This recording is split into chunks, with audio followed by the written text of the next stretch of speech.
Pakistan last fall had the worst flood since Noah, the kind of flood you can only have in a globally warmed world where warm air holds more water vapor than cold. It just started raining in August and it did not stop. There were places, large places, that got 800% of their annual rainfall in 30 days. So 8 times as much rainfall as they get in a year, they got in 3 weeks. People live in mud houses. They work great most of the time. They're smart architecture. When it rains for 3 weeks without stopping, they melt away around you. 33 million people were displaced.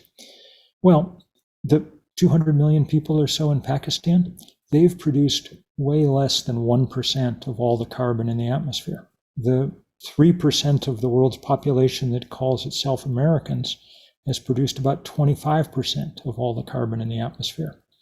It's, the good things in our lives, big houses, cars, airplanes, so on, that have, at some level caused the problems that hit all of us, but that hit the people. The iron law of global warming is the less you did to cause it, the sooner and harder you get hit. So there's some kind of guilt added on top of that we also don't seem very well built to figure out how rationally to deal with. I mean, in the same way that people are, busy insisting that schools shouldn't teach about, slavery or something because it's, makes us feel bad. We don't quite know how to handle the fact that we owe a real debt to much of the rest of the world. And so the good news is it's a payable debt. There's a lot of things that should be giving us heart right now. In the last 10 years, scientists, engineers really, have cut the cost of renewable energy 90%. We now live on a planet where the cheapest way to generate power is to point a sheet of glass at the sun.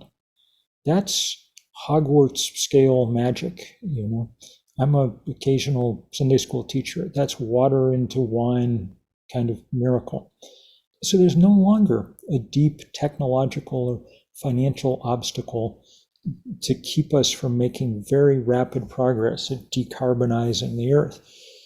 But it would take a huge push to do it at the speed that we need to, and it would have to be a push against the extraordinary power still of the oil industry to keep us from, keep us locked for as long as possible in their business model. One of the things that's hopeful to me is that becomes less a kind of story about dread and despair than a story about real hopeful and bright possibility.